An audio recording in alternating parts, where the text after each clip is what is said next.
which is a bit of a journey, but we heard all about that, and the details stayed with me for quite a long time afterwards, and I'm very much looking forward to what Ellyn has to say to us today, because she's chosen as her theme for this afternoon, Youth in Contemporary Culture.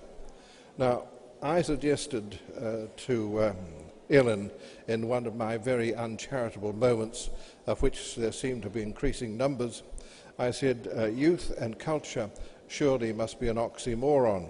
So she wasn't very pleased with me when I said that. I wasn't being rude about youth and culture. It's just that it seems to have moved so much. And I can't keep up with that, and there's very little point in my even thinking about trying to keep up with it. I don't understand, and I shall never get used to loud noises beyond those which I can make myself. That is, you know. But there we are. Ellyn has a great deal of interest and influence in the areas about which she's going to speak, so I'm going to ask you to welcome her again, please, Ellyn von Huben.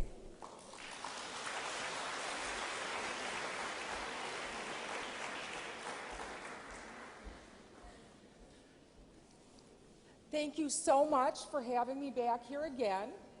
I'll try not to become quite so giddy today and speak so quickly. I can be a very slow speaker in a crisis, and when I'm happy and have something to share, the words come out a mile a minute, and I'm really going to try to keep my enthusiasm in check. My first blog article for Father Barron's Word on Fire blog 2 years ago, which is what brought me to the attention of the organizers of Your Fabulous convention. It was about Lady Gaga. I think I was given that as a topic maybe to give me something I could really sink my teeth into as a good subject and you know, go to town and get off to a good start with my first post. I wanted to offer a Catholic perspective on this popular musician. She's also a Catholic musician. And I gave it the hefty and alliterative, really ambitious title, Bad Romance, Misdirected Eros, Misappropriation of Religious Symbolism, and Mistaken Hyperdulia of the Wrong Madonna, all set to an irresistible beat. Fortunately, my editor trimmed that title. I thought I had something going there. I think I tried to sum it all up just in the title.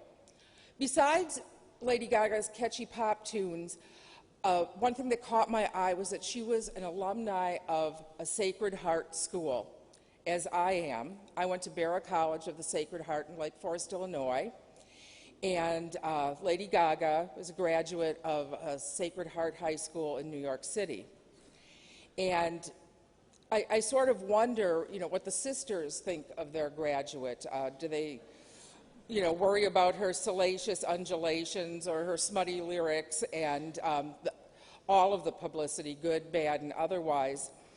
And I wonder, too, if perhaps they feel a bit of embarrassment about the holes in her religious formation, because you can see where some lines just did not connect. So why should we care about Stephanie Germanotta, aka Lady Gaga? Well, she's not going to go away, and she is blessed, truly blessed, with a rich talent. Concerned parents like to predict that bad influences are going to be a flash in the pan.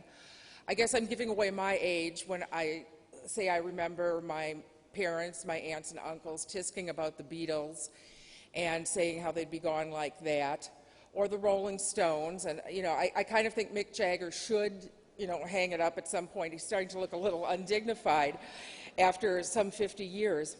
So some of these people, you know, their talent may not be classical, but they keep it going, and they're not flash in the pans. And as parents and fellow human beings, we have to be concerned. To start out, also, you know, some people talk about Lady Gaga as being a Madonna imitator or whatever. I don't know how many of you are familiar with Madonna, another great American entertainer. She's from Michigan. She is also Catholic, and many of you may not be familiar with her music, but may be familiar with some of the controversies because she also uses religious symbolism. And Madonna strikes me as someone, as kind of a wounded soul, a really sad person, and with a lot of her art, she seems to be lashing out. In other ways, Lady Gaga, I think, has a better heart and maybe is more open to redemption. And right now she has, though, assumed the mantle of Queen of Catholic Girls Gone Bad. Very, very bad. Madonna, I think, is getting close to retirement age. Sometimes young people will say, and I used to say this when I was a kid and listening to whatever pop music in high school, I just like the music, the words aren't important. And I know my children have said that to me. The problem is that the words are important, and even if you're not trying to pay attention to the words are the music is a conduit for the words to get into your mind. Some of you might be familiar with the Schoolhouse Rock TV video thing. It came out like 20 years ago, but they set simple school lessons to catchy tunes, and I can still, talk about diagramming sentences if you just give me the right tune. When I was homeschooling my children, I found that you could conjugate regular Latin verbs to the tune of the Mexican hat dance. Amo, amas, amat, amamus. I'm not going to do it. I'm not much of a singer, but so we would conjugate verbs singing that song. So, words matter, and music helps move the words into the mind. Lyrics are important. Words are important. So think of it. In the beginning was the Word. What's the good word? A man is as good as his word. Only say the word, and my soul shall be healed. As brothers and sisters in Christ, and also, concerned parents, grandparents, aunts and uncles, what should we think about a performer who had 2 of her songs on the Boston Public Health Commission's top 10 list of songs with unhealthy relationship ingredients? A performer who uses her talent with the turn of a phrase in service of really untethered eroticism. I would say that those are the words and her images that she creates. Those are the creations of an artist whose body of work illustrates what St. Thomas Aquinas said about lust. Man cannot live without joy. Therefore, when he's deprived of true spiritual joys, it is necessary that he become addicted to carnal pleasures. And in a world in which many young people are not led to the opportunity for spiritual joy, they may quite easily fall into the trap of carnal pleasure.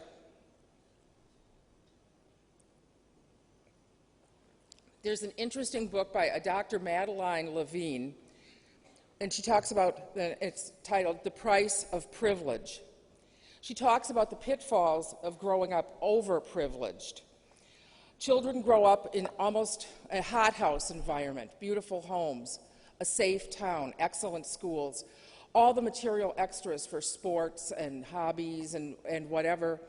But these children wilt rather than thrive in the hothouse that they are growing in. They develop crippling psychological problems, and they can go on to self-medicate with drugs, sex, a variety of inappropriate outlets.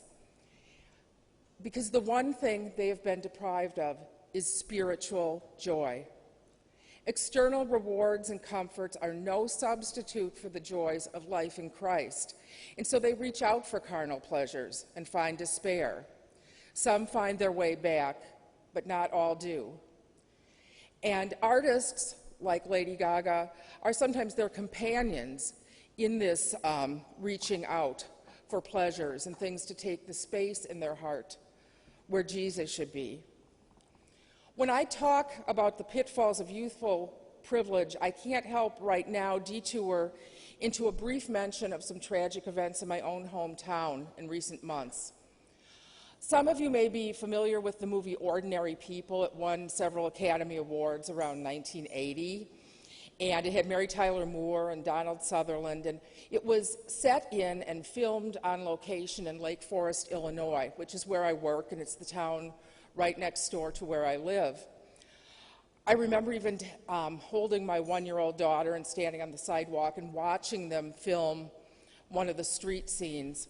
And for those of you who don't remember, it's a movie about a family that disintegrates. The older son dies in a boating accident. The younger son has all sorts of despair, survival guilt, and attempts suicide. And when he returns to the family, the mother just cannot deal with the imperfection, and the family falls apart. I remember this so many years later because in contrast with all of the despair once again in front of us, in the past 3 months, 3 young men from the same high school, Lake Forest High School, have committed suicide by throwing themselves in the path of commuter trains. A similar cluster of suicides happened several years ago in California, and it was the same sort of community, talented, driven, well-off young people who succumbed to despair.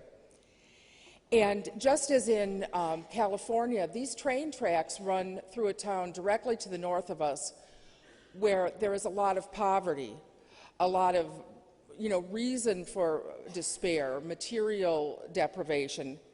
Those aren't the young people who are throwing themselves in front of the trains.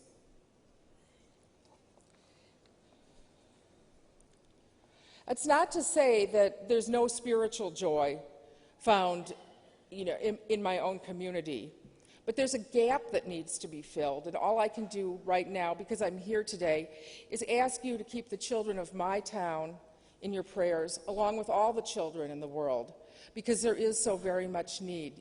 Yesterday, when Ignatius was speaking, he mentioned how everyone can reach out to some child who might just need some little thing, or just, a shoulder to cry on, or a listening ear. I'm something of an eternal optimist about things where other people see only negativity. Lady Gaga has become a popular star in the gay community. And I feel like I'm sort of on thin ice here because I'm not endorsing that, and I'm not here to endorse the gay lifestyle. I don't think I would have been invited here. So I don't want to be misunderstood. I just want to talk a little bit about how we can look for a ray of sunshine in some of her work, because we really can't make her go away. Last year, Lady Gaga and her mother, and I think it's just a good sign, she still stays with her parents when she's in New York. She does things with her parents. She speaks with her parents. So I think right there she's a good role model in that respect. She started the Born This Way Foundation to foster a more accepting society where differences are embraced and individuality is celebrated. Part of the mission of this foundation is to eliminate bullying, particularly the bullying of young gay people. Though I fall into the demographic that many of Lady Gaga's fans would label homophobic, I'm not phobic. There's a knee-jerk reaction that some people have to those who follow God's word on how to live, and they call us phobic. I reject certain agendas, but I am not afraid of these people. They need God's love as much as the rest of us. I don't want to encourage young people to explore sinful experiences or relationships, but I am happy to see that someone who has a certain degree of popularity in pop culture is reaching out to help bring an end to bullying and hurtful behavior. By trying to create a climate where differences are embraced, this kind of movement of Lady Gaga's may also, no matter how unintentionally, be laying a groundwork for a new culture of life. As I said, we can't make her go away, but perhaps we can use some of her messages in ways that she had not even intended. We're seeing a gradual graying of the hardcore pro-choice movement. One look at the fresh young faces at the annual March for Life that takes place every January 22nd in Washington, D.C. in the USA on the anniversary of our dreadful Roe versus Wade decision, that shows us that youth are turning their backs on the culture of death. And that's the culture that, you know, my parents' generation helped create a little bit, and my generation has done much to create. And my children's generation now is working to take that apart. So when we look at someone like Lady Gaga, where some might see only encouragement for aberrant lifestyle choices, I hope that we have a foot in the door to encourage all young people who feel that they aren't good enough, not smart enough, thin enough, pretty enough, a foot in the door to help them learn about God's love. I was going to quote for you a little bit of Gaga's Born This Way, but it sounds better when she sings it. I am not a singer, but you know, a lot of people just latch on to what they consider to be the gay agenda. But in the words to her song, she reaches out and says, whether you're black or white, Lebanese or Orient, which I thought was politically terribly incorrect. My grandchildren are half Chinese, and we always say Asian. Oriental is the rug. And she says, whether life's disabilities left you outcast, bullied, or teased, rejoice and love yourself today, because baby, you were born this way. So I hope other people are getting a good message from this, girls who might be on the brink of an eating disorder, or children who feel left out because they're not good enough students, or they're too good a student and they feel isolated from their friends because of their brains.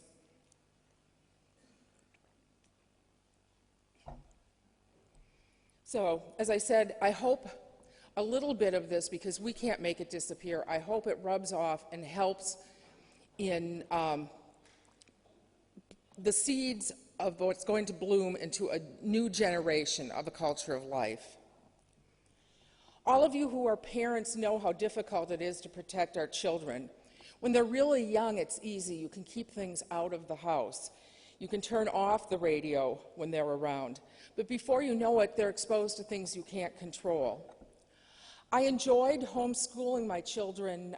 We sort of fell into it. We didn't set out to homeschool, but because of my son's neurological problems, we did. And as time went along, I found one of the side effects that was really nice was that they were not exposed, you know, my two boys were not exposed to all of the cultural influences that they would pick up on a school bus in the playground, just in the day-to-day at school. I was able to control more. But that doesn't mean that there weren't cultural influences brought home by older children. My 4 girls were in school most of the time. I did homeschool some of them some of the time. It's a long story, and I don't have time to explain it. But, you know, I always sort of admired younger children. I'm the oldest in my family.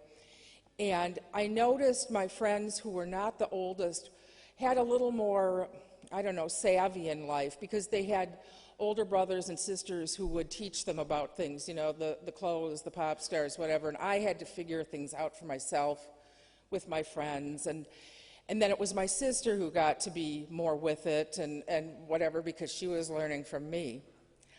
But that can be bad, too, with certain musical influences and things that, you know, your children are bringing home to the younger people. And there are a few places you can go with your children, even when they're young, that they won't be exposed to a modicum of pop culture. I find lately I cannot pump gas, or petrol as you call it, for my car without music blasting in the grocery store or the mini mart. And that you can't really control. I suppose you could hustle your children out of a store if it got too bad, but there's a lot of influence. And you know, don't even get me started on the magazines that you find at the grocery store. Nothing takes the thrill out of knowing your child is learning to read under your tutelage than hearing them put their new verbal phonic skills to use, sounding out a headline maybe from Cosmopolitan magazine. It's very, very disappointing. My children are no longer young, but my days as a vigilante turning over horrible magazine covers on the rack are not over. If our cultures become a moral free-for-all, I'll do what I can do to help guard the innocent little people. And if all I can do in any given day is just to flip over the Cosmopolitan magazine so the child behind me in line doesn't see it, that I'll do.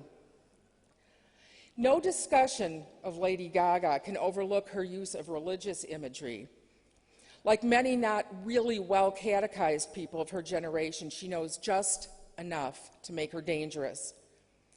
There's a longing for the sacred that leaves us open to powerful imagery, but this openness to religious imagery is so easily exploited with the cheapest of ploys.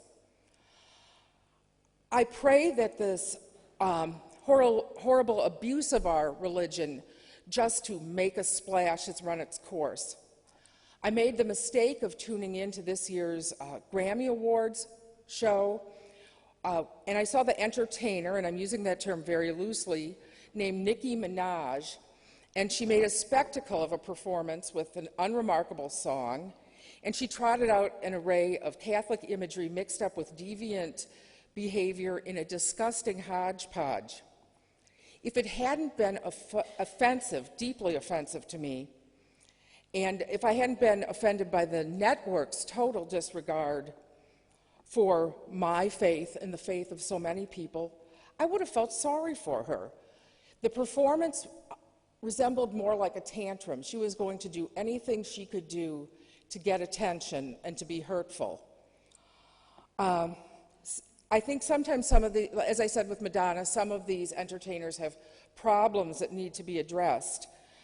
Instead, they're allowed to act out on the public's stage, and we pay them for it. Sadder still are business people who are willing to make a profit from these troubled souls. We no longer have mental institutions where people can come to look at the institutionalized, like I believe Bedlam was back in London 400 years ago. But if you want to be wacky enough and have issues and talent, you can get a show, you can get a contract and make videos. Item 1052 in my trusty Baltimore Catechism, and as a Catholic homeschooler, I depended on this. I mean, this was really a wonderful, well laid out tool for catechesis. It gives a simple definition of sacramentals. A sacramental is anything set apart or blessed by the church to excite good thoughts and to increase devotion. There's the problem. The abuse of sacramentals and sacramental imagery will excite the opposite of good thoughts and fail to increase devotion. And to the pious, for whom sacramentals do excite good thoughts by recalling to our minds some special reason for doing good and avoiding evil, especially by reminding us of some holy person, event, or thing through which blessings may have come to us, to witness the desecration of these things is an offense that can hardly be dismissed with a "she knows not what she does." From the cross that she uses in the title of The Fame Monster, to the nun's rubber habit and other desecration of a rosary in the video to Alejandro. And trust me, I forced myself to watch all 8 minutes and 43 seconds of it so I could speak with clarity. It's apparent that Lady Gaga believes she knows what she does. One's response to so much of this dreck of pop culture could naturally be to withdraw from it. But as parents, teachers, friends of young people, we can't afford to do this. For us, ignorance of those things that distract and detract from the life of faith leaves us unprepared to help those we love navigate the veritable minefield that awaits them in the world at large. As protective as we wish to be, there will always be young people who, to use a phrase that's common in my family, they like to lick the frying pan. I'll give you a short story. It's not as disturbing as you might think. When I was about 4 years old, I was already maybe on my way to being a junior lawyer. I was standing on a chair watching my mother saute some onions or something for dinner, and she was using an electric frying pan. She had put some butter in the frying pan and said, "Ellen, it's very hot, stay away from it. Ellen, don't lay a hand on the frying pan." I licked it. Maybe that's why food tastes different to me today. I don't know. Maybe I destroyed something. My mother was horrified. She was very angry with me and also very worried. She called the doctor because she was worried about what to do for my burned tongue, and plus had to admit that a child who was really old enough to not do something that dumb was that dumb. So actually what I had to do for like the rest of the day is lick ice water out of a bowl like a kitten to cool my tongue. I didn't eat for about a week, but that's always stayed in my family, the Smith family, as sort of a catchphrase for children who just, they want to, they'll look at the words and they'll work the rules exactly, to their advantage. And they will go out, and despite whatever admonitions they receive, they've just got to try it themselves.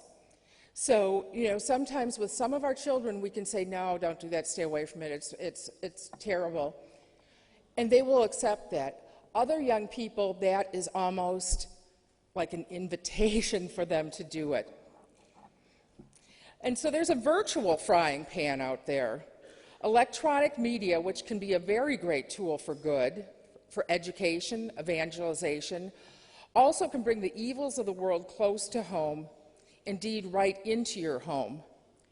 Facebook, Twitter, email, websites, they're wonderful tools for communications and staying in touch. And if I can digress a little bit here, that's what makes me sad when I see people totally dismiss new media today as being evil, just because some people use it for evil, because it can be such a tool for good. And I would suggest, if you're interested in new media, or if you're on a parish committee that's hoping to build a better website for your parish, or do something like that for evangelization, you might want to check out a book by a young man from Florida. His name is Brandon Vaught, V-O-G-T, and it's called The Church in New Media, Blogging Converts, Online Activists, and Bishops Who Tweet. And it's a wonderful resource broken down into very specific chapters that can really help people who are trying to explore the good that can be done for evangelization and the church. Even I'm trying to keep up with things. I had little cards, with my name and email, so when people ask me for that, I can give them out. My husband now updated them for me, so I have 2 of those little codes that you see sometimes on things for people to read with their iPhones. So you always have to stay, in touch so you know what's going on. But like I said, these can be tools for good. But sometimes these tools also drive a wedge between families. You may have seen families together in a restaurant or whatever, but instead of chatting and having a good time, you see they're all looking down like this, working both thumbs and either texting their friends to say how bored they are having dinner with their parents, and their parents are doing business on their phones or whatever. So it can drive a wedge between families. And personal contact, that family time, is just so important, and it goes too fast, and when it's gone, it's gone. And so we have to be careful about that. And negative influences can get a real leg up in this age of rapid communication. Bad ideas and frivolous distractions can spread so much faster in the 21st century than they did when I was a child. Gone is the past where school children communicated with notes that you passed to each other in the hallway or classroom, and long chats, if you could, tying up the one phone that was in your family's house, one phone.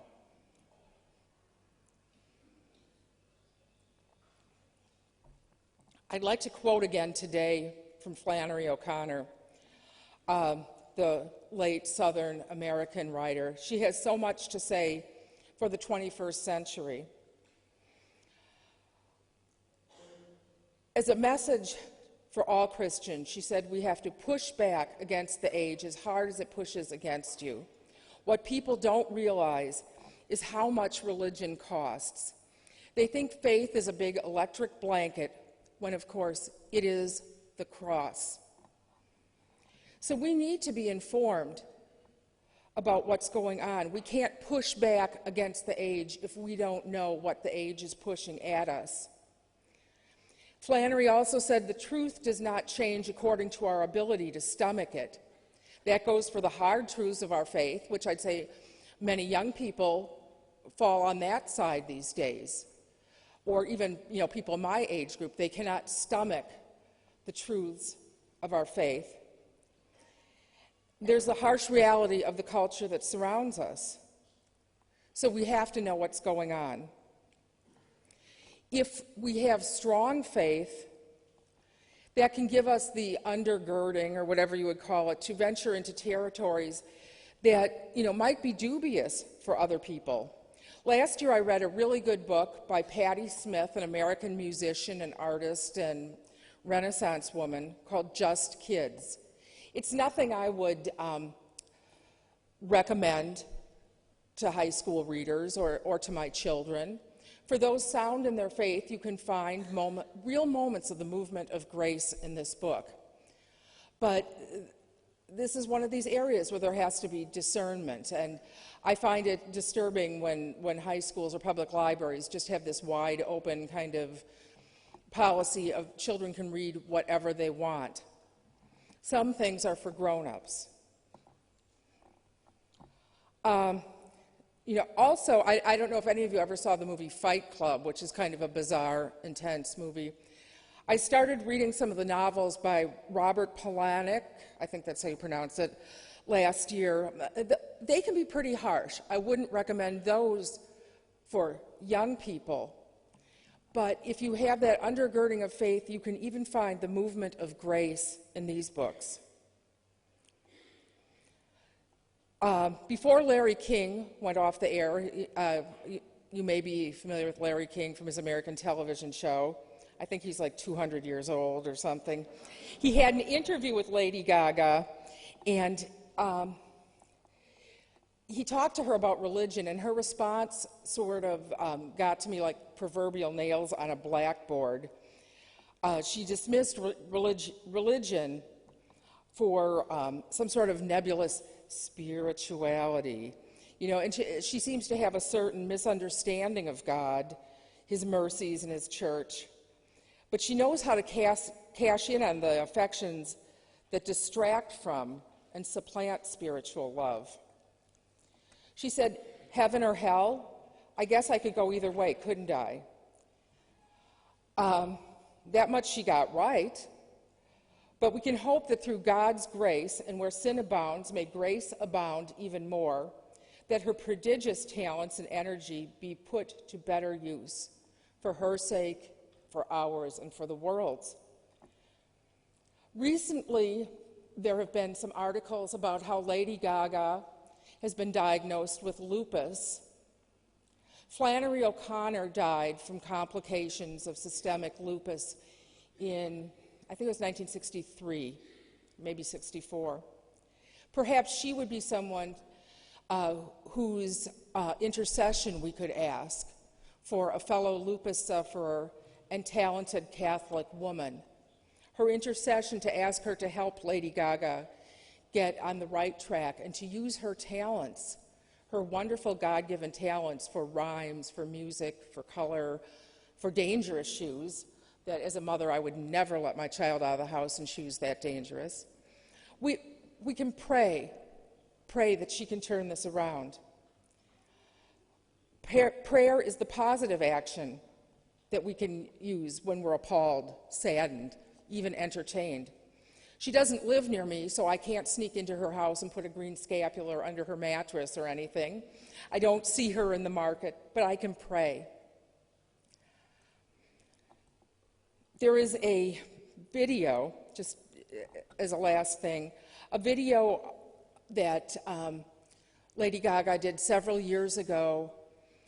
And like so many videos these days, it's very convoluted. I couldn't even really follow any narrative thread through it. It was all rather wacky.